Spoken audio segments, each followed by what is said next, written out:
수 있도록 그렇게 부탁을 드리겠습니다. 옆에 있는 성도들 인사합니다. 잘 오셨습니다. 사랑합니다. 축복합니다. 오늘도 이 예배 가운데 하나님께서 함께 하실 줄로 믿습니다. 한 주간 잘 지내셨죠? 코로나 때문에 힘든데 또 얼마나 추운지 화장실 꽁꽁 다 얼었고 힘든 가운데 있지만 그래도 하나님께서 우리와 함께 하셔서 이 모든 일들이 떠나가고 또 물러가고 또 지나가는 역사가 일어날 줄로 믿습니다. 예수 믿고 산다는 게 일반 사람들보다는 조금 더 힘들어요. 예수님께서 미리 말씀하셨어요. 예수 믿고 산다는 것 세상 사람들보다 더 힘들 것이다. 고난도 핍박도 있을 것이다. 그런 이야기를 했었어요. 영국에 메리 여왕이라는 사람이 있었습니다. 예수 믿는 사람들 얼마나 미워하고 많이 죽었는데 그의 별명이 피의 여왕 그랬어요. 그는 하나님도 두려워하지 않았고 예수 믿는 사람을 하찮게 생각하는 그런 사람이었어요. 그런데 그 메리 여왕이 존 낙스라는 사람은 두려워했다. 존 낙스가 기도하면 100만의 군대보다 훨씬 더 큰 능력이 드러나기 때문에 나는 두려워한다 라고 이야기를 했어요. 이 여러분 시대에 저와 여러분들 어떻게 살아가야 되느냐, 여러분 참 믿음을 소유해야 되겠다. 우리 교회가 뭘 해야 되느냐, 믿음의 일꾼들을 길러내야 되겠다. 사회는 점점점 어려워져 갈 것이고 더 악해져 갈 것이고 예수 믿는 게 점점 더 어려워질 이 상황 속에 우리가 해야 될 일은 내 믿음을 지키는 것이고 후손들에게 믿음의 일꾼을 만들어내는 것이다. 여러분 사단이요 우리를 늘 유혹하려고 많은 일들을 하고 있어요. 그런데 성경은 우리에게 뭐라고 얘기합니까? 사단의 힘이 아무리 강력하다 할지라도 믿음의 사람이 승리한다. 그게 성경의 말씀인 줄로 믿습니다. 오늘 본문을 한번 보세요. 아합 시대가 있었는데 그 아합 시대에 아세라 내지는 바알 엄청난 우상의 숭배들 왕으로부터 선지자들이 그들의 선지자가 850명이었다라고 말할 정도로 악한 시대에 엘리야라는 사람, 믿음의 사람이 있었다라고 성경은 말씀하죠. 오늘 본문은 그 엘리야와 바알과 아세라의 850명이 갈멜산에서 불의 심판, 불의 임재의 어떤 대결을 하고, 여러분 그 결과는 다 알고 있는 거죠. 누가 승리했습니까? 엘리야가 승리한 줄로 믿습니다. 그 광경을 이스라엘 백성이 보고 뭐라고 고백합니까? 여호와가 참 하나님이었구나. 그리고 그 선지자들은 기손 골짜기에서 다 목숨을 잃었다라고 오늘 성경은 말씀하고 계세요. 그래서 이 어려운 시대에 저와 여러분들의 승리의 어떤 말씀을 통해서 올해에도 저와 여러분들의 삶의 모든 영역에 이런 승리가 드러나기를 예수 그리스도의 이름으로 기원합니다. 이를 위해서 먼저 엘리야는 무너진 여호와의 제단을 수축하였다 그렇게 기록하는데요. 여러분 30절 31절 말씀 보세요. 엘리야가 모든 백성을 향하여 이르되 내게로 가까이 오라. 백성이 다 그에게로 가까이 가매 그가 무너진 여호와의 제단을 수축하되 야곱의 아들들의 지파의 수에 따라 엘리야가 돌 12개를 취하니 이 야곱은 옛적에 여호와의 말씀이 임하여 이르기를 내 이름을 이스라엘이라 하리라 하신 자더라. 그가 무너진 여호와의 제단을 수축했다. 이 수축이란 말이 히브리 말로 와옙 라페라는 말인데 고치다, 치료하다라는 의미예요. 여호와 라파가 치료하시는 하나님인데 이게 라파에 와우라는 접속사가 붙어서 고치다, 새롭게 하다, 이런 회복하다 이런 어떤 의미가 들어있는 거죠. 그러니까 이스라엘의 그 제단이 있었는데 그게 무너지고 엘리야가 다시 고쳤다, 세웠다, 수축했다 이렇게 되는 거예요. 언제 이스라엘의 제단들이 무너졌을까? 아마 아합 왕이 이세벨이 여호와의 선지자들을 죽이고 또 우상을 숭배하는 그 시간이 길어지면 길어질수록 그때 아마 여호와의 제단들이 무너지고 헐어졌을 것이다 라는 생각을 하는데, 여러분 열왕기상 19장 9절 이하의 말씀은 이렇게 기록하고 있어요. 엘리야가 그 곳 굴에 들어가서 거기서 머물며 여호와의 말씀이 그에게 임하여 이르시되 엘리야야 내가 어찌하여 여기 있느냐. 그가 대답하되 내가 만군의 하나님 여호와께 열심히 유별하오니 이는 이스라엘 자손이 주의 언약을 버리고 주의 제단을 헐며 칼로 주의 선지자를 죽여 싸우며 오직 나만 남았거늘 그들이 내 생명을 찾아 빼앗으려 하나이다. 이 본문을 읽으면서 제가 굉장히 충격을 받았어요. 여러분 자세히 보시면 이는 이스라엘 자손이 주의 언약을 버리고 주의 제단을 헐며 바알의 선지자들이 헐은 게 아니에요. 이스라엘이 헐었다라는 이야기예요. 이게 무슨 말일까요?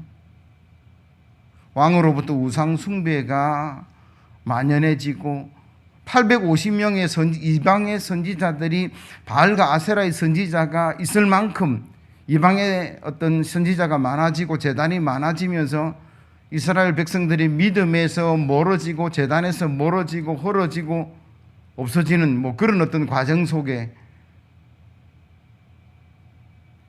이스라엘이 제단을 무너뜨린 사람까지 있었지 않았을까.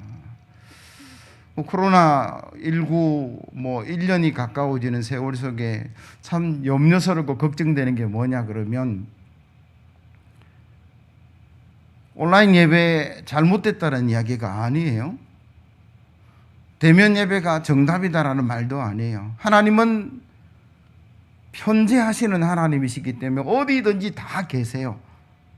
그래서 우리가 시간을 정하고 장소를 정하고 구별된 시간과 정성을 다해서 예배를 드린다면 그게 대면이든 비대면이든 문제가 되지 않는다라는 게 신학적인 결론이에요. 그러나 왜 제가 오프라인 예배를 끊임없이 고집하고 있냐 그러면 우리 시찰도 제가 한번 조사를 해봤어요. 제가 시찰장인데 주일 예배도 아예 교회를 문 닫고 있는 교회들이 너무 많아요. 아예 문을 다 걸어 잠궈 버렸어요. 출입 통제를 다 해버렸어요. 근데 저는 아직까지 그래도 주일 예배만은 고집을 부리고 있는 이유가 뭐냐 그러면 시대가 너무 어렵다라는 거예요. 제가 어릴 때만 하더라도 아동부 수요 예배도 있었고 여름 성경학교 할 때는 새벽에도 우리가 예배를 드리는 뭐 그게 많은 게 좋다라는 게 아니고 그렇게 자라났던 사람인데 이 시대가 이렇게 되면서 점점점 우리의 예배들이 허물어지고 있다.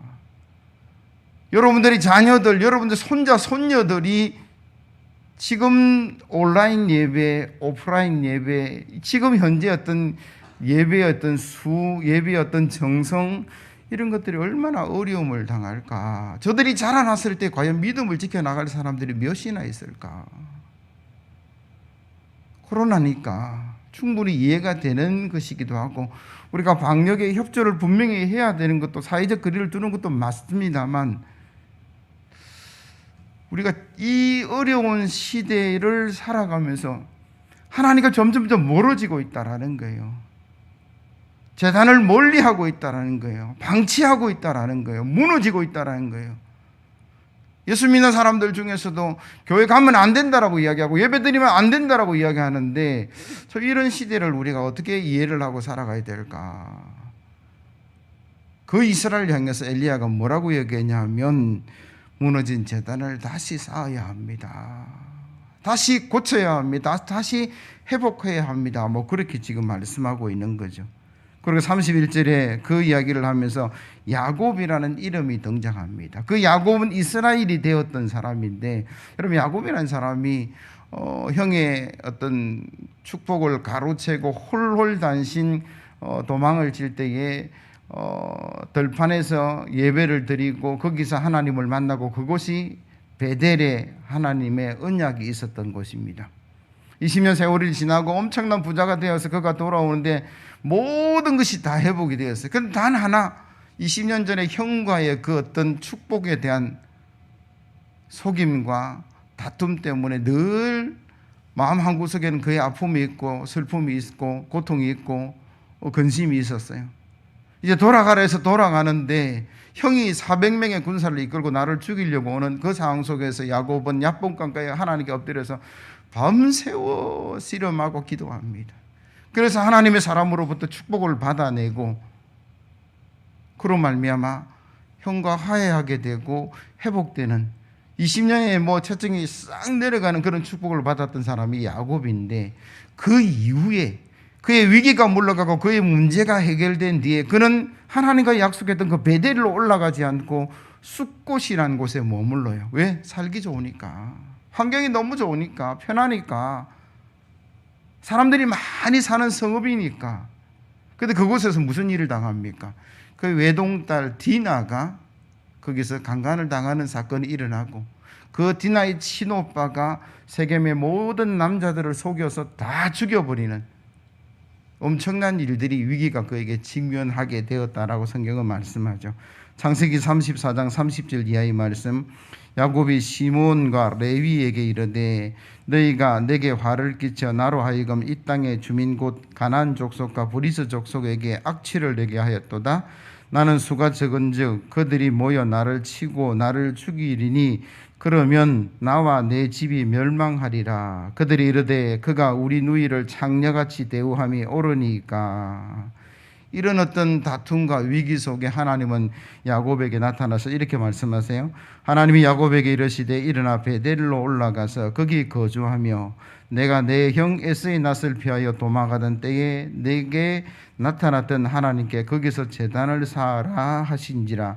야곱이 이에 자기 집안 사람과 자기와 함께한 모든 자들에게 이르되 우리가 일어나 베델로 올라가자. 5절 말씀에 보니까 그들이 떠났으나 하나님이 그 사면 고울들로 크게 두려워하게 하였으므로 야곱의 아들들을 추격하는 자가 없었더라. 야곱의 재단을 수축한다. 이 말이 무슨 말이냐 그러면 위기 속에서 자기 온 평생 20년 동안 이루었던 그 아내, 그 아들들, 딸, 가족 모든 소유가 멸절된 위기 앞에서 하나님께서 그 위기를 극복할 수 있는 유일한 길을 제시한 게 네가 만났던 하나님, 네가 쌓았던 제단에 그 베델로 올라가서 다시 그 제단을 쌓아라. 예, 그렇게 하겠습니다. 그들이 가는 길에 모든 사람들이 꼼짝하지 않았어요. 왜요? 하나님이 그들에게 두려운 마음을 주었기 때문에. 2021년 우리가 걸어가는 길이 베델을 향해 다시 무너진 제단을 수축하는 그 길이, 우리가 그 길로 나아갈 때 하나님께서 사방의 모든 적들을 조용하게 하게 하실 줄로 믿습니다. 어려움들을 떠나가게 하실 줄로 믿습니다. 그래서 여러분들이 새해 두 번째 주일을 시작하면서 내가 무너진 제단을 다시 수축하리라. 얼마나 무너졌는지, 얼마나 멀어졌는지, 얼마나 회의해졌는지, 얼마나 게으러졌는지는 저는 모르겠어요. 그러나 여러분 한 사람 한 사람이 하나님 중심으로, 말씀 중심으로 새롭게 우리 어떤 예배를 회복하고 하나님에 대한 말씀을 회복하고 순종을 회복할 때에 하나님께서는 2021년 축복과 은혜 가운데를 인도해 주실 줄로 믿습니다.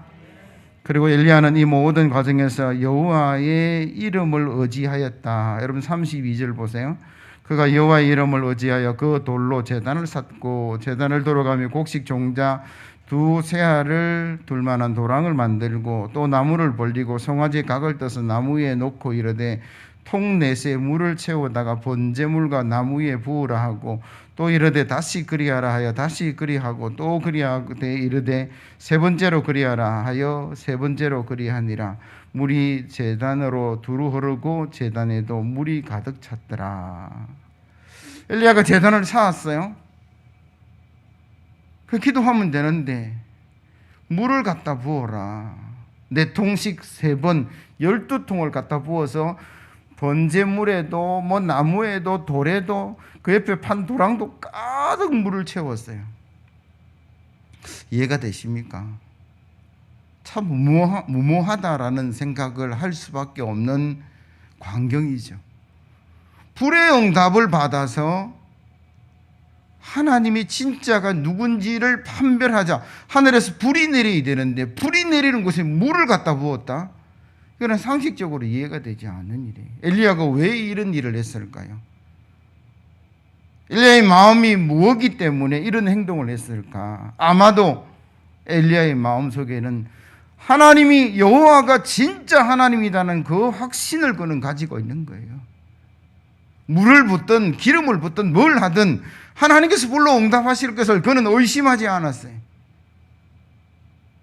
그래서 그는 물을 갖다 부었다. 그렇게 성경은 말씀하고 계는 거죠. 여호와를 의지해서, 여호와의 이름을 의지해서 여러분, 여호와의 이름을 의지한다는 말이 무슨 말이냐면 하나님의 능력을 의지하는 거죠. 하나님을 신뢰하는 거예요. 의심하지 않는 거예요. 더 구체적으로 이야기하면 하나님 말씀대로 나아가는 모습, 그렇게 이야기할 수 있어요. 여러분, 엘리야가 제단을 쌓을 때 자기 마음대로 쌓았습니까? 아니에요. 제가 찾아보니까 레위기 1장 3절에서 9절까지 하나님께서 말씀하신 규례대로, 규정대로 그는 제단을 쌓았다, 그렇게 이야기를 하는 거예요. 우리가 믿음의 길을 걸어가는데 내가 하고 싶은 대로, 내가 가고 싶은 대로 가는 것이 아니라 하나님 말씀하시는 대로 가야 될 이유가 뭐냐 그러면, 그래야 그곳에 하나님의 능력이 드러나는 거예요. 그곳에 하나님의 불의 응답이 일어나는 거죠. 그곳에 하나님의 축복이 일어나는 거예요. 예수 믿는다 그러면서도 내 마음대로 살아가고 내 마음대로 판단하고 내 마음대로 시간 쓰고 돈 쓰고, 그게 축복이 일어나는 게 아니라 하나님 말씀의 안에서. 엘리야가 상대하는 숫자가 몇 명입니까? 850명이에요. 1대 850인데 그가 하나님을 의지함으로, 하나님 말씀대로 준행함으로, 순종함으로 850대 1이 아니라 850대 2가 되는 거예요. 하나님의 능력이 나에게 임하고, 하나님 은혜가 나에게 임하고, 하나님 축복이 나와 함께 하셔서, 여러분, 하나님께서 함께 하시면 850명이든 8만 5천 명이든 수는 아무 상관이 없습니다. 하나님은 그보다 더 크신 분이기 때문에 그렇다라고 성경은 말씀하고 계세요. 그래서 저와 여러분들이 기억해야 될 게 뭐냐 그러면, 나는 하나님의 능력을 경험하기 위해서, 올해 내가 신년에 하나님의 축복을 경험하기 위해서 내가 말씀대로 한번 해보리라, 이런 결단이 일어나는 저와 여러분들 되기를 예수 그리스도의 이름으로 기원합니다. 하나님 말씀대로 하셔야만이 하나님의 축복이 그곳에 임하고, 하나님 말씀대로 하셔야만이 하나님의 능력이 그곳에 나타난다라고 성경이 말씀하세요. 근데 그 말씀이 때로는 우리에게 부담이 될 때가 있습니다. 예수님께서 말씀하신 것 중에 마태복음 5장 38절 이하에, 너희들이 눈에는 눈으로 이에는 이라 했으나, 나는 이제 다시 말하는데, 어떤 사람이 오른밤을 치거든 왼밤을 돌려대고, 오리를 가자 이야기하면 심리를 가지고, 속옷을 달라 그러면 겉옷까지 줘라. 참 좋은 말씀이에요. 야, 이런 종교가 어디 있느냐. 세상 모든 사람들이 다 탐복할 말씀인데 그게 나에게, 나의 삶에 적용하려니까 너무나 힘들고 어렵다, 그렇게 우리가 말할 수밖에 없어요. 그럼에도 불구하고 저와 여러분들이 그 말씀을 따라 살아가야 될 이유가 뭐냐 그러면, 로마서 2장 13절, 하나님 앞에서는 율법을 듣는 자가 의인이 아니요 오직 율법을 행하는 자라야 어렵다 하심을 얻을 것이라. 야고보서 1장 22절, 너희는 말씀을 행하는 자가, 하나님께서 말씀하신 것이 말씀을 행하는 자가 되고 듣기만 하여 자신을 속이는 자가 되지 말라. 누구든지 말씀을 듣고 행하지 아니하면 그는 거울로 자기의 생긴 얼굴을 보는 것과 같아서 제 자신을 보고 가서 그 모습이 어떠했는지를 곧 잊어버리거니와, 자유롭게 하는 온전한 율법을 들여다보는 이는 있는 자는 듣고 잊어버리는 자가 아니요 실천하는 자니 이 사람은 그 행하는 일에 복을 받으리라. 신명기 15장 4절, 내가 만일 내 하나님 여호와의 말씀만 듣고 내가 오늘 내게 내리는 그 명령을 다 지켜 행하면 내 하나님 여호와께서 내게 기업으로 주신 땅에서 내가 반드시 복을 받으리니 너희 중에 가난한 자가 없으리라. 성경은 우리에게 뭐라고 이야기합니까? 성경을 너무나 잘 아는 사람이 복을 받을 것이다. 그것도 맞아요. 그러나 알고 지키고 행하는 자가 복이 있다, 그렇게 말씀하세요.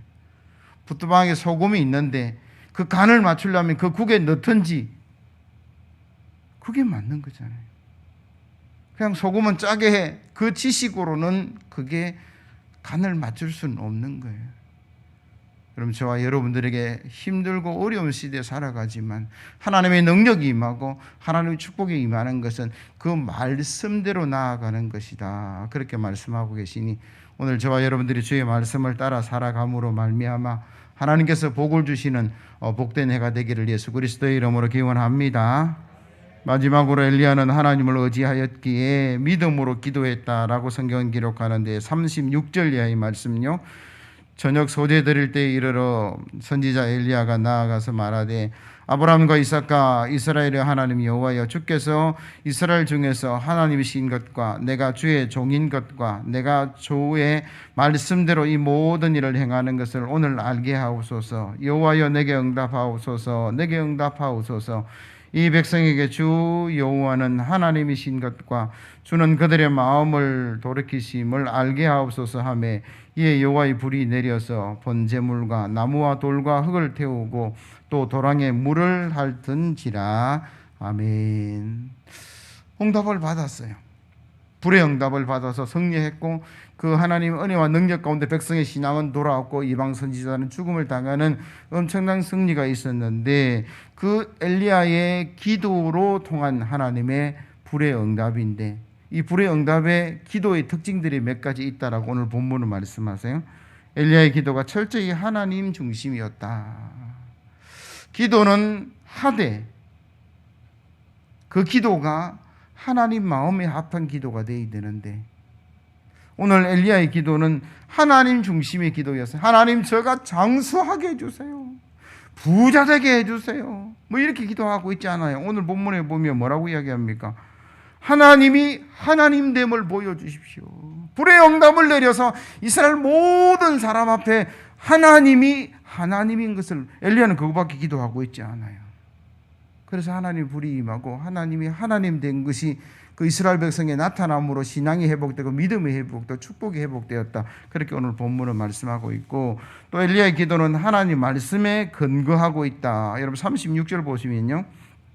아브라함과 이삭과 이스라엘 하나님 여호와여, 주께서 이스라엘 중에서 하나님이신 것과 내가 주의 종인 것과 내가 주의 말씀대로 이 모든 일을 행하는 것을 오늘 알게 하옵소서. 여러분 기도할 때 하나님 말씀 붙들고 기도하셔야 돼요. 하나님께서 그렇게 말씀하셨으니 그 말씀을 행하심이 합당합니다. 하나님께서 의인에게 복을 주신다고 그랬으니 하나님을 의지하는 자에게 복을 주신다고 하셨사오니 내가 하나님 의지합니다. 저에게 복을 허락하여 주옵소서. 이렇게 기도하는 거예요. 내 생각대로 내 마음대로 하는 것이 아니라 하나님께서 얼마나 많은 말씀을 우리에게 주셨냐라는 거죠. 여러분 모세가 시내산에 올라갔을 때 이스라엘 백성이 범죄했을 때 하나님께서 이스라엘을 싹 쓸어버리고 너를 통해서 내가 새롭게 시작하리라 이야기할 때 모세가 하나님께 나아가서 뭐라고 기도한 줄 아세요? 그래서 하나님께서 그 모세의 기도를 들으시고 이스라엘을 죽이지 않고 살려주셔서 그 민족을 유지했는데 여러 가지 있지만 그 중에 한 가지가 하나님 말씀 붙들고 기도한 거예요. 하나님께서 아브라함과 이삭과 야곱에게 약속했지 않습니까? 젖과 꿀이 흐르는 땅에서 하나님의 백성으로 하나님께 영원히 살게끔 그렇게 말씀하신 것을 하나님 기억하옵소서. 하나님도 어찌할 수 없었어요. 모세의 그 이야기를 듣고 아빠 그날 내한테 약속했잖아. 통닭 사주기로, 장난감 사주기로. 그래 내가 약속했지, 사줄게. 이렇게 되는 거예요. 여러분 기도가 하나님 말씀의 기도가 되셔야 되고 마지막으로 엘리야가 기도한 거 보면 너무나 간단합니다. 길게 기도하지 않았어요. 여러분 37절 말씀 보면 여호와여 내게 응답하옵소서. 내게 응답하옵소서. 이 백성에게 주 여호와는 하나님이신 것과 주는 그들의 마음을 돌이키심을 알게 하옵소서. 굉장히 간단한 이야기를 하고 있어요. 예수님께서도 기도할 때 뭐라고 이야기합니까?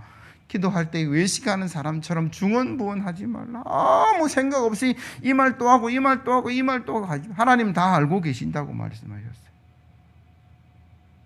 하나님은 알고 계시기에 그 하나님께 핵심만 기도해도 하나님께서 이루어 가실 것이다. 그게 예수님의 말씀이다라는 거죠.